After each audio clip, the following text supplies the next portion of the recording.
Hello everybody, welcome back to Forza Horizon 5 with another Hot Wheels build in the form of the RCF Track Edition. This is a peculiar car. It's a bit too heavy to be a proper sports car like the M4 GTS, and it's a little too sporty to be a comfort Grand Touring car. So it's kind of terrible at everything in real life. However, we're modifying this to the top of S1 class, and we have a fair amount to play about with. And I think it might actually not suck. That's our goal today. Make the LEXUS RCF Track Edition not be awful. I don't know if we can do it, but we're going to give it a go. We can get 285s on the front, 315s on the back. Those are good tire sizes. We're going to want to get rid of weight, though. That's the biggest thing. We will put on all of this stuff by default. And we can shave off 640 pounds, that's okay. It's still a little on the heavier side. It's lighter than what do you want, the Hot Wheels Diora 2, but it's not exactly the lightest thing ever made. Now, I will try keep it stock in the engine department, but I'm not really sure if the stock engine can do it. And it might. It's getting up there. We're up to 9.3, 9.6, 9.8.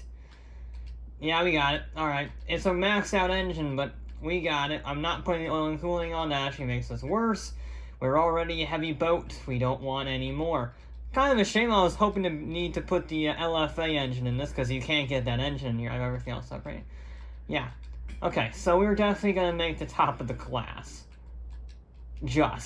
It is a literally maxed out stock car, but still, we made it. I am going to show you the engines because I was really hoping to use that. I'm not going to lie. That's cool. That's also a lot lighter.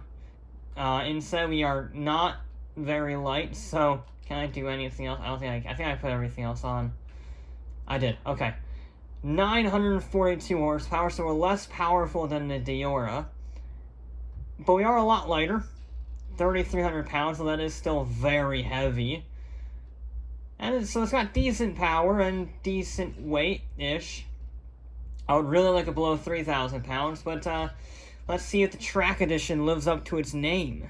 Alright, we are on the LEXUS Speed Circuit with a target time of the 143.6 set by the Schuppen 962 CR. I don't think this is gonna beat it, to be honest. I think this will beat the Diora, which isn't that hard of a benchmark. That's the 148. It was not very good.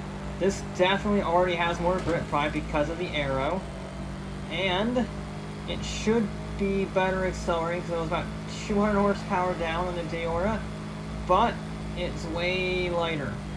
The Diora was a heavy vehicle. This, though, is still almost half a ton more than the Schuppen. Granted, it has 300 horsepower more. Almost 400 horsepower more, actually. But, yeah, I'm not really sure if it has the sheer corner grip that vehicle had. I don't know, we'll see. First impressions are a bit mixed, to be honest. A bit mixed, not the best vehicle. It's an improvement over, the only other vehicle that's gone around this track so far as a custom build. But actual, handling-wise, I've definitely driven better.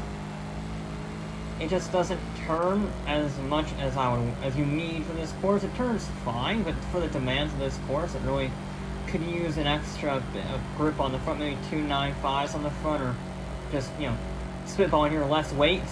That would be nice. I know this is technically an American car company for some reason, even though LEXUS is owned by Toyota. You can really cut down on the weight.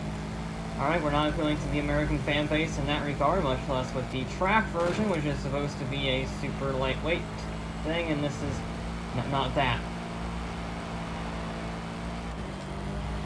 But it's decently fast. I'm not sure if it's quite as fast in a straight line as the Diora was. The Diora was insanely fast, and you can actually use it. This, though, is going to carry its speed That's its goal, is to have decent straight line speed. Or you see, we are hitting 200 miles an hour on the downhill there, which is nice. And yeah, we're on our first lap. On our first lap, we're already as fast as at Deora. Okay, that's good. That was a terrible first lap, and that fills me with reassurance that this is not going to be beaten by a pretty terrible driving vehicle. Okay, alright.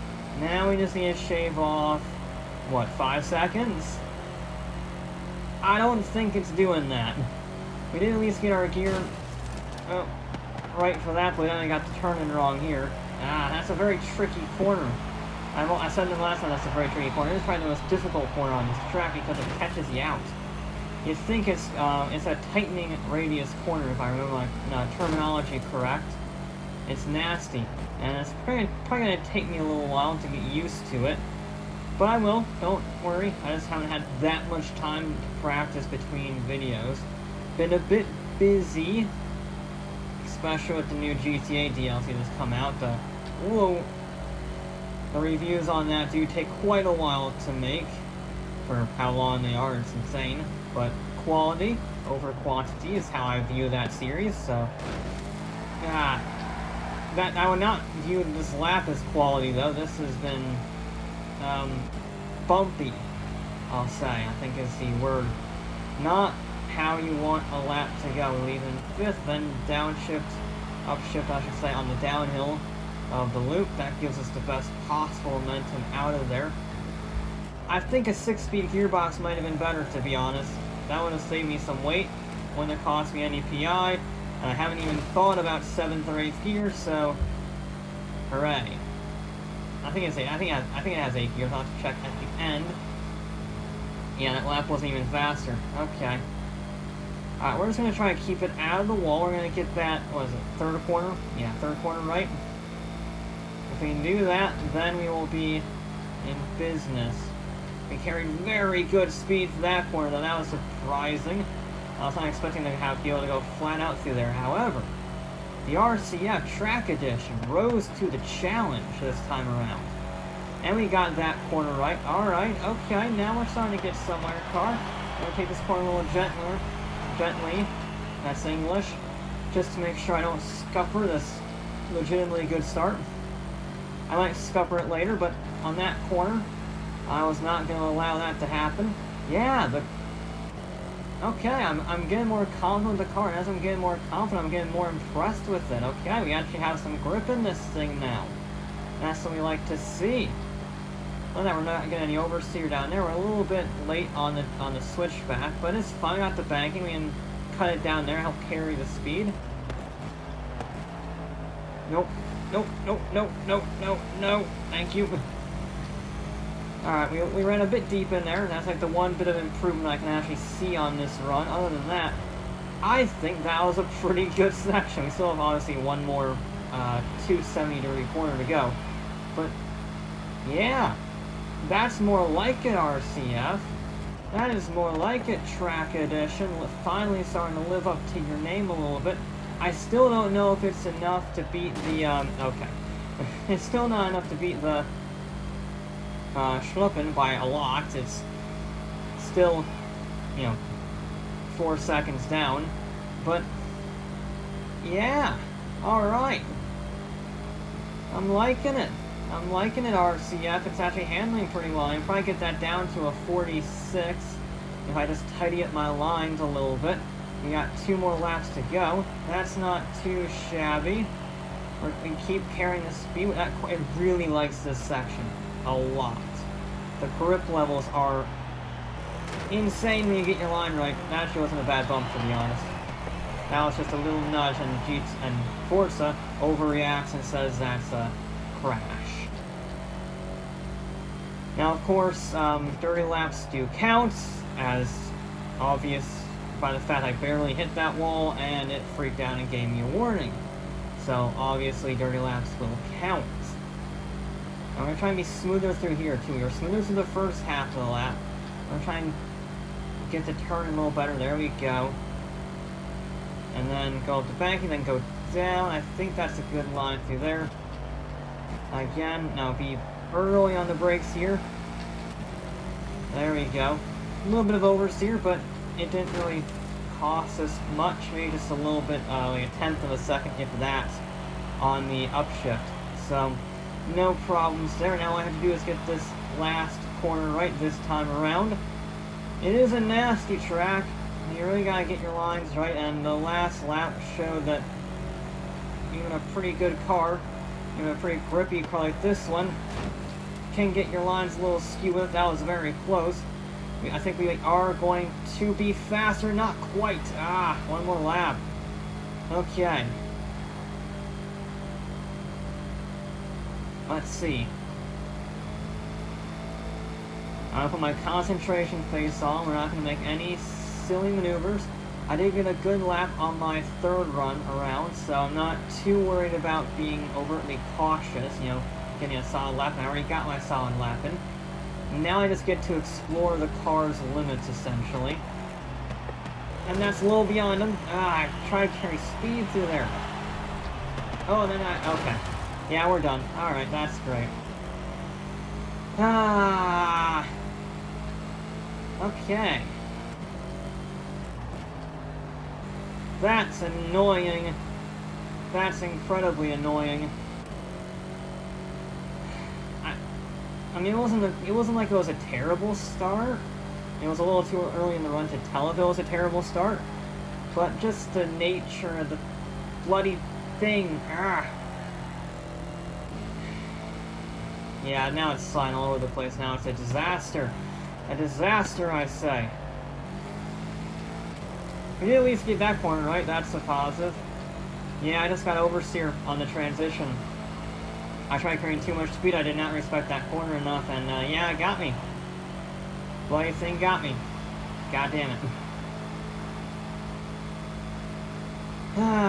Okay.